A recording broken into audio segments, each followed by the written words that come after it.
man, what's up? It is the Ace Michael Show. Beep, beep, beep, beep, beep.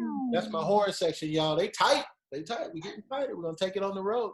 Speaking of music, man, music, woo, make the people, woo, come together, woo. Hey, man, I have now listen, seriously, stop what you're doing. I have the most impressive music artist that I have met. I ain't kidding. Y'all think I'm kidding. I'm not kidding. Look, maybe it's this one. Either one of them. Point is, she's the best. She's absolutely the best. Philena Carter is on the show today, guys. Woohoo! Philena Carter is on my show. And let me give you a little backstory. Philena is an artist that I met when I first got to Las Vegas. And I saw something then. I really did. I saw something. I was like, man, this girl is phenomenal. Like, she's got a great voice. She's writing these songs. She's committed. She's a real artist.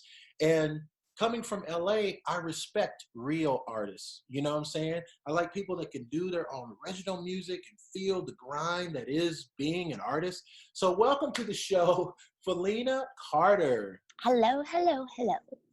Wow. And Thanks for having me. You have a lot going on for yourself. Yes, I have a lot going on. We don't even start with the band. Let's start with you. So tell us a little bit about, since we haven't had a real conversation for a while.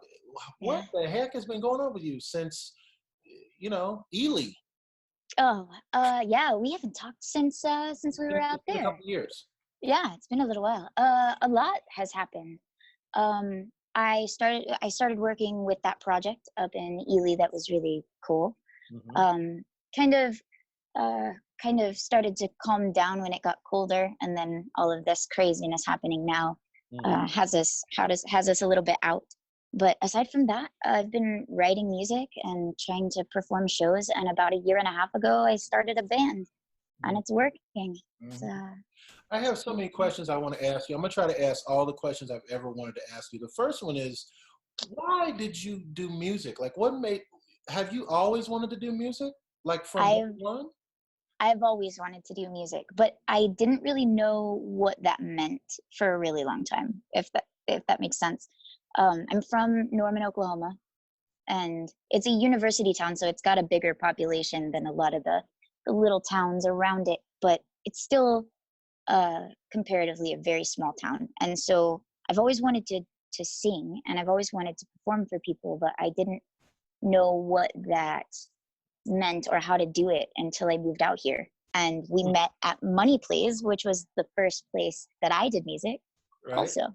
So yeah, I've always wanted to do it. I just didn't know how to. I guess I still don't really know, but we're working on it. Well, it's a process. And for people who don't do music or don't do art professionally or any one of those things, you're never going to know how to do it all. I mean, even Martin Scorsese says, every time he works on a film, it's a learning experience because there's always going to be something new. You could be Martin Scorsese and be like, you know what? You could do it like that. We'll check you out. Well, let's try that approach, So it's always something. So you've written, how many songs would you say you've written in your career so far? It's a small number. I think I'm at 11 or 12, but I've only released one. Really? So why are you hoarding on the talent? Why are you not writing more songs and throwing them out there? What's going on with you? What's the matter for you? I don't know. I think maybe my filter's too strong. I'll sit around and write songs and think that one's really good, and then listen back to it, and then second guess myself. So I've never really thought about anything being good enough to release. Being an artist is terror. It's terror. You're putting yourself out there. You never know what you're going to get torn apart. People are going to hate it, say they did. You never know. But and what's worse? Right? Yeah, what's worse is I often give the advice to just put yourself out there, regardless of being scared of it. And it's good advice. I believe in that advice, but it's very difficult to take. Right. And so you've written, 11 songs, which is an album's worth of material. So you've got an album's worth of material. And for people who don't know you as I do, I won't say as well as I do, but I've known you for a long time, and you're a very different person than when I met you. You were, I would say you were shy. You were shy and reserved when I met you. And to see you today out there being a self promoter is very interesting. What made you change so much? It's a complicated question. Um, That's what I I've do. yeah, yeah, it's complicated. I've always been kind of scared of putting myself out there, I think. Hmm. I grew up as the weird kid. So I was like the angsty goth weird kid, and I felt like nobody really wanted to hear what I had to say. And sometimes I still struggle with that feeling a little bit, but then I realized if I want to be in entertainment, I have to change it. And if people don't like it, they won't listen. And if they do, they will. And the rest of it doesn't really matter. So I think when that actually sunk in for me, it was maybe the Ely project. The folks in Ely were so welcoming and so uplifting and encouraging. It changed my mind. It made that advice sink in. So that's what changed. You know, Philena, one of the things I love about you, and I can only put it like this, is that you have your own style. You have your own sound. You have your own way of approaching a vocal, which really is impressive. Like a Thanks. lot of artists, they spend their whole career kind of emulating other people until they find themselves. Sure. When did you realize that you sounded like you and that you were in your own compartment? 2010 October. Money Plays. And what in the hell happened 2010 in October at Money Play? What was that? So I was sitting in the back of the bar and I was like reading my notebook full of just like encouraging things. Stand up and don't be afraid of being yourself. And Mike Ziflo actually, the one that was running it at the Yeah, time, yeah. approached me and asked me if I was performing. And at the time I was doing some things that were questionable. And so by performing, I wasn't quite sure what he was talking about. And I was like, no, no, I'm not performing. And then he explained to me what an open mic was and that I could just go sign up and do whatever I wanted to do. And so I found this weird remix on YouTube of Ordinary People by John Legend. And it was like bass heavy, really strange remix of it. And I signed up and I got up and I sang, and the bar was silent. It was like all night people had been talking amongst themselves and doing their own things. And I looked up and everyone was looking at me, and I started shaking and I was like, what is this happening? I don't know what's going on. Yeah. And so after I got off of the stage area, I got approached by maybe 10, 15 people, and they all wanted to do projects. Oh, wow. And Wow. and so it was just like, I'm new on the scene, and now all of these people want to work. And I guess hearing myself on recordings in these projects and working with these other people and having people excited to work with me changed my outlook on it. Yeah. October 2010.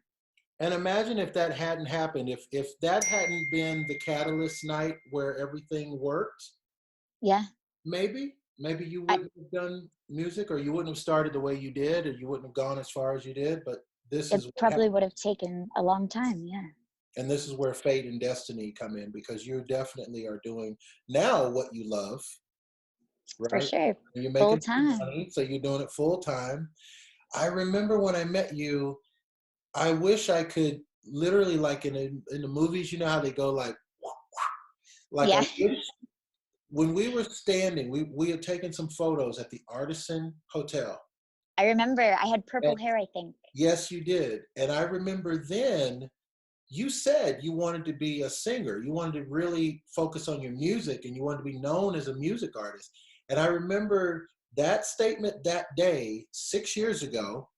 And now, like I said, in the movies, if we could go, and now you're playing at the Park MGM and you're doing these gigs with your band. And tell us a little bit about the band is called Stanley, was it Stanley? Stanley Avenue. Stanley Avenue. Hey, that's not bad. That's not bad. I knew it was something to do with a street. I was gonna say Morgan Stanley, but that didn't quite feel right. But Stanley Avenue, Stanley Avenue. Stanley Avenue. And so this is your band that you put together to back you, or this is a band you joined in, like one of those kind of bands? I put it together. I put it together with some of the most talented artists that I knew and hoped for the best. Nice. You deserve that. You should have your Thank own you. band. Yeah, it's cool if you join another band, like, David Lee Roth joined Van Halen. I get it. Sure. But not as cool as you're an artist. You need to have your own band backing you up. Sure. Okay, so the band plays when the world opens back up. We're going to be able to catch you guys at Park MGM, and I'm excited. I've seen you on stage, so I know that with your own band, you're just that much better. But I want to talk about our topic today, which is performing music now. You're doing a lot of things online. Yeah. And how does that feel when there's no direct feedback from the audience? You're not in a smoky place, like, do you miss that? You need to have smoke around you to get down. It helps with the blues, actually. It gives the rasp a little bit. This is hard. This is very difficult. We kind of have been priding ourselves in being in a very in-person band. Mm-hmm. The experience that you get when you come to a show is going to be completely different than a video that we put out. Sure. And I didn't realize how important it is to try to bridge that gap until all of this happened. I'm still awkward, even though I put myself out there a little bit more and I'm not as shy as I was before. I'm still uncomfortable trying to portray who I am and what I'm trying to do on an online platform. It feels kind of forced. It feels like I have to. It's easy for me to look someone in their face and tell them that I'm happy that they're there, but then translating it online is just such a task for me. It's so different. It's easy to remember that people are watching when we're doing live streams and things like that. So the engagement's still there, but it's just, I don't know. I'm struggling with the difference, I guess. It's a tough one. It's definitely. Were you ever a street performer? I performed on Fremont once, and then I chickened out after an hour and I left. And I performed on the Strip over that bridge in between, I think it's the Tropicana and the MGM, maybe? Sure. Something like that. Once also chickened out after about an hour and a half. So street performing is a different thing together. Much respect to folks that are good at that.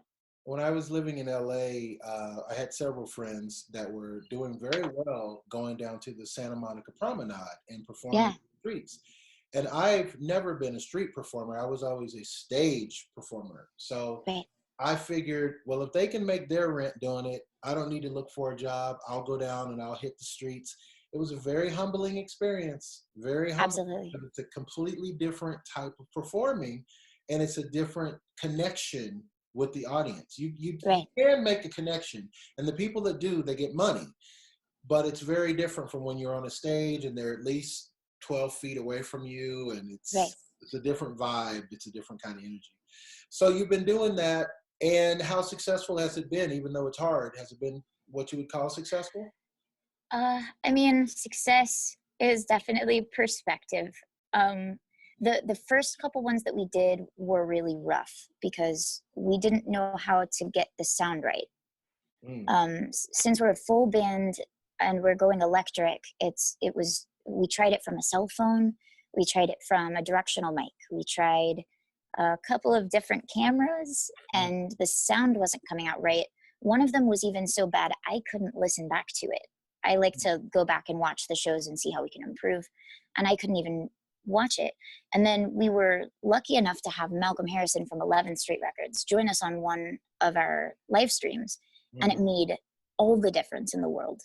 I think that one ended up with like 3,000 views and lots of good engagement. People were chatting with us the whole time. It was really great. So we've had some successes and we've had some failures.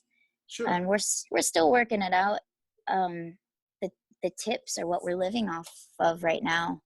Now that all our gigs are gone, so it's tricky to say. That's a good thing that we're in this society now, and with the technology, that you can actually do this online. Like even that we can do this interview, we can Yeah. be online and do this interview, and we can ask for tips through our PayPals and blah blah blah blah. It's awesome. It Yeah, is awesome. absolutely. Definitely a brave new world. So what's on the future plans for Philena Carter? What can we expect in the rest of this 20, which we're almost 6 months in already. We're I almost know. halfway through this year. Where did it go? I don't even know where it went. It was so fast. I know where mine went, and I ain't happy about it, but that's a whole other situation. That's another show. I feel you on that. The rest of 2020, right now, while we're still in lockdown, we're doing live streams on Saturdays, just to try to keep spirits up. You know, we're really not, honestly, we're not making that many tips off of it, but it's not really what it's about for us. So we're getting together on Saturdays, and we're doing that. We just released our first original song ever. Yes. Finally. Yes. So that's really exciting. And we've got 2 more coming up, hopefully in 2020. We're almost done with them. We just have to get in and record them and see what happens. And we can expect some music videos from this Yeah. original music videos. That's good. Yeah. Very yeah, nice. we're still doing a lot of cover songs, just because it brings people's spirits up to hear some familiar stuff. So a lot of the music videos that we're putting out right now are just cover songs. And that is what's up. Hey, you're playing music, and music is what you love to do. Yeah. And you know what? Never take a moment for granted, man. If you're able to do something that you love, you get to do it. You get to also make money doing it. That's all life is. That's the best. Just do it. Period. Hey, man, it's the Ace Michael Show. It's Philena Carter. If we want to stalk you on the internet, how do we find you, Philena? There's a couple ways. You can go to Philena Carter Music on Facebook, or you can check my band, which is really cool, at Stanley Ave LV. And that is what's up. Hey, man, it's Ace Michael Show. Live the life you love. Love the life you live. Thank you.